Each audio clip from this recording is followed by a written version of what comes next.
আসসালামু আলাইকুম। সংবাদে আপনাদের সবাইকে স্বাগত জানাচ্ছি। আমি ফিরোজ তোহা। শুরুতেই সংবাদ শিরোনাম। বাংলাদেশের সর্বশেষ গুরুত্বপূর্ণ আপডেট সংবাদে আপনাকে স্বাগত। শুরুতেই সংবাদ শিরোনাম, পরে বিস্তারিত।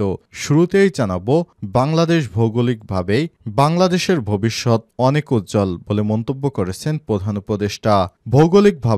ভৌগোলিক অবস্থানের কারণেই বাংলাদেশের ভবিষ্যৎ উজ্জ্বল বলে মন্তব্য করেছেন ডক্টর মোহাম্মদ ইউনূস। রোববার ১৬ ফেব্রুয়ারি রাত ৮টার দিকে বাংলাদেশ অ্যাডমিনিস্ট্রেটিভ সার্ভিস অ্যাসোসিয়েশনের সম্মেলনে সব কথা বলেছেন তিনি।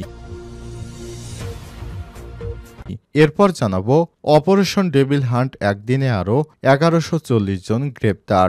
গত ২৪ ঘন্টায় সারা দেশে অপারেশন ডেভিল হান্ট পরিচালনা করে আরও ১১৪০ জনকে গ্রেপ্তার করেছে আইন শৃঙ্খলা রক্ষাকারী বাহিনী। রোববার ১৬ ফেব্রুয়ারি সন্ধ্যায় পুলিশ সদর দপ্তর থেকে সব তথ্য জানানো হয়েছে। এদিকে বিতর্কিত বক্তব্যের জন্য ক্ষমা চাইলেন বিএনপির সেই নেতা। সামাজিক যোগাযোগ মাধ্যমে ছড়িয়ে পড়া এক বক্তব্যকে কেন্দ্র করে বিতর্কের মুখে পড়েছেন মংলা পৌর বিএনপির আহ্বায়ক ও সাবেক পৌর মেয়র মোহাম্মদ জুলফিকর আলী। পবিত্র কোরআন নিয়ে বিতর্কিত মন্তব্যের পর অবশেষে ক্ষমা চেয়েছেন তিনি। এবারে জানাবো, বান্দরবানের রাবার বাগান থেকে ২২ জন শ্রমিককে অপহরণ। বান্দরবনের লামা উপজেলার ফাঁসিয়াখালী ইউনিয়নের কোরাংঝিরি এলাকায় রাবার বাগান থেকে ২২ জন শ্রমিককে অপহরণ করে নিয়ে গেছে সশস্ত্র সন্ত্রাসী গোষ্ঠী। এদিকে জানাবো, ফেব্রুয়ারির ১৫ দিনে রেমিটেন্স ছিল ১৬,০০০ কোটি টাকা। চলতি ফেব্রুয়ারির ১৫ দিনে দেশে ১৩১ কোটি ২৩,৩০,০০০ মার্কিন ডলার রেমিটেন্স পাঠিয়েছে প্রবাসীরা। প্রতি ডলার বাংলাদেশি মুদ্রায় যার পরিমাণ ১৬,১৪০ কোটি টাকা। এবং সর্বশেষ জানাবো, ভোজ্য তেল বিক্রিতে শর্ত জুড়ে দিলেই কঠোর শাস্তি দেওয়া হবে বললেন বাণিজ্য উপদেষ্টা। সারা দেশে ভোক্তা পর্যায়ে সয়াবিন তেলের বিক্রিতে শর্ত জুড়ে দিচ্ছে কিছু অসাধু ব্যবসায়ী। এ ব্যাপারে কঠোর ব্যবস্থা নেওয়ার হুঁশিয়ারি দেওয়া হয়েছে সরকারের পক্ষ থেকে। প্রিয় দর্শক, এতক্ষণ শুনছিলেন সংবাদ শিরোনাম, এবারে বিস্তারিত। তবে তার আগে বন্ধুরা, অনুরোধ থাকবে এই সংবাদটিতে একটি লাইক দিন। এই চ্যানেলে আপনি নতুন হয়ে থাকলে আমাদের সংবাদটি দেখতে দেখতে চ্যানেলটি সাবস্ক্রাইব করে রাখুন, যাতে করে বন্ধুরা আমাদের পরবর্তী লেটেস্ট আপডেট সংবাদগুলো সবার আগে আপনার কাছে পৌঁছে যায়। কমেন্ট করে আপনার মূল্যবান মতামত জানিয়ে দিন আপনি বিশ্বের কোন দেশ থেকে বা বাংলাদেশের কোন স্থান থেকে আমাদের সংবাদটি দেখছেন এবং শুনছেন। এবারে বিস্তারিত। ভৌগোলিক অবস্থানের কারণে বাংলাদেশের ভবিষ্যৎ উজ্জ্বল বললেন প্রধান উপদেষ্টা। বাংলাদেশের ভৌগোলিক অবস্থানের কারণেই বাংলাদেশের ভবিষ্যৎ উজ্জ্বল বলে মন্তব্য করেছেন অন্তর্বর্তীকালীন সরকারের প্রধান উপদেষ্টা অধ্যাপক ডক্টর মোহাম্মদ ইউনূস। রোববার ১৬ ফেব্রুয়ারি রাত ৮টার দিকে বাংলাদেশ অ্যাডমিনিস্ট্রেটিভ সার্ভিস অ্যাসোসিয়েশনের সম্মেলন কক্ষে সব কথা বলেছেন প্রধান উপদেষ্টা। অন্তর্বর্তীকালীন সরকারের প্রধান উপদেষ্টা বলেছেন, বাংলাদেশ ১৯৭১ সালে স্বাধীনতার পর $0 নিয়ে তাদের যাত্রা শুরু করেছিল। বাংলাদেশের উর্বর ভূমি, এদেশের শ্রমশক্তি বিদেশে গিয়ে তারপর বাংলাদেশি শ্রমিকরা বাংলাদেশের জন্য অনেক বড় অবদান রাখছে।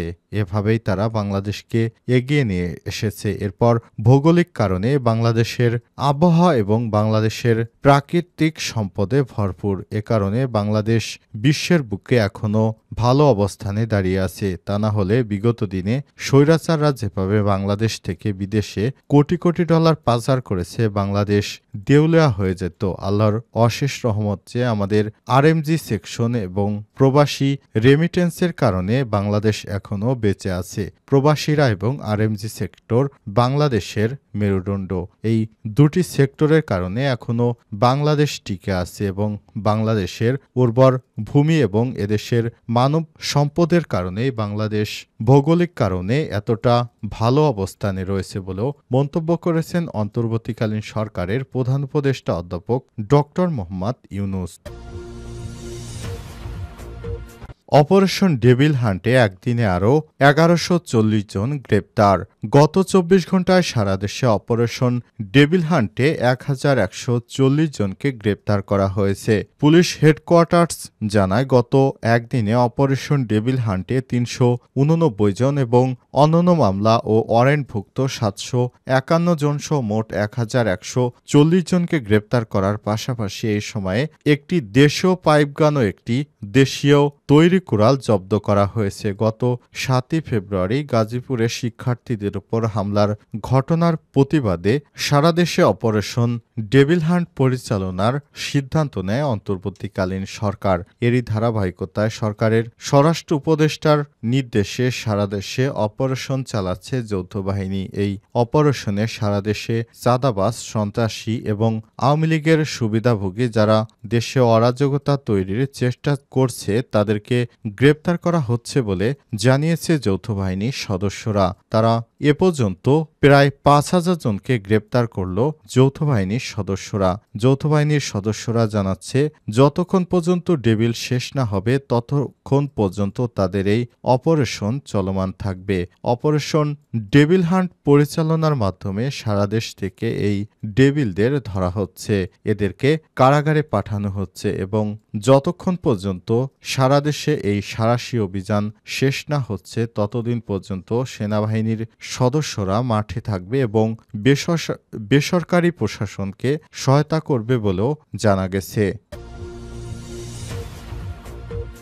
বিতর্কিত বক্তব্যের জন্য ক্ষমা চাইলেন বিএনপির নেতা। সামাজিক যোগাযোগ মাধ্যমে ছড়িয়ে পড়া এক বক্তব্যকে কেন্দ্র করে বিতর্কের মুখে পড়েছে মোংলা পৌর বিএনপির আহ্বায়ক ও সাবেক পৌর মেয়র মোহাম্মদ জুলফিকর আলী। পবিত্র কোরআন নিয়ে বিতর্কিত মন্তব্য করার অভিযোগ তার বিরুদ্ধে ব্যাপক প্রতিক্রিয়া সৃষ্টি হয়েছে। তিনি দাবি করেছেন তার বক্তব্য এবং বিবৃতি বিকৃতভাবে উপস্থাপন করা হয়েছে।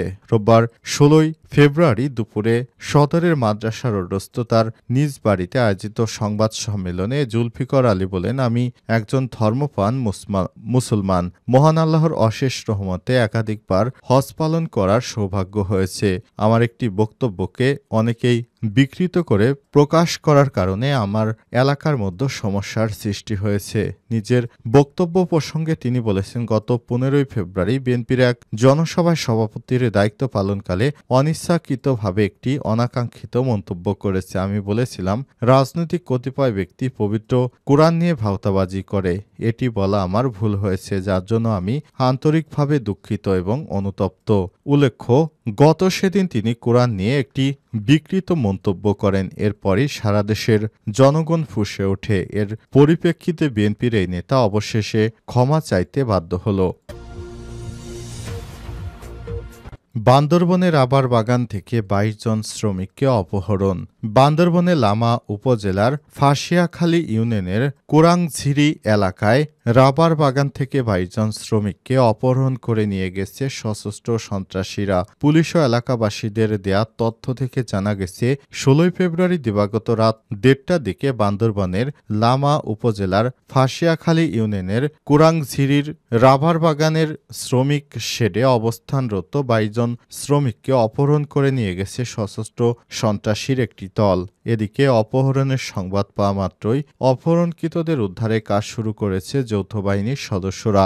লামা থানার ভারপ্রাপ্ত কর্মকর্তা মোহাম্মদ সাদাত হোসেন জানান, ২২ রাবার শ্রমিককে অপহরণের সংবাদ পাওয়া মাত্রই যৌথ বাহিনীর সদস্যরা অপহরণকৃত শ্রমিকদের উদ্ধারে কাজ শুরু করে। ঘটনাস্থল অত্যন্ত দুর্গম এলাকায়, তাই কারা অপহরণ করেছে এই ব্যাপারে এখনও বিস্তারিত জানা যায়নি। তবে প্রাথমিকভাবে ধারণা করা হচ্ছে পাহাড়ের বিচ্ছিন্নতাবাদী সশস্ত্র সন্ত্রাসী গোষ্ঠী এই অপহরণের সঙ্গে জড়িত থাকতে পারে। প্রসঙ্গত, ১৪ই জানুয়ারি বান্দরবনের লামা উপজেলার সোরই ইউনিয়ন থেকে ৭ জন রাবার শ্রমিক, ২ ফেব্রুয়ারি ৭ জন কমলা বাগানের শ্রমিককে অপহরণ করে নিয়ে যায়। পরে যৌথ বাহিনীর সদস্যরা অভিযান চালিয়ে ২ দিন পর তাদের উদ্ধার করতে সমর্থ হয়েছে। এবারও ২২ জনকে অন্যায়ভাবে অপহরণ করা হয়েছে। এদের ব্যাপারে যৌথ বাহিনী অভিযান শুরু করেছে।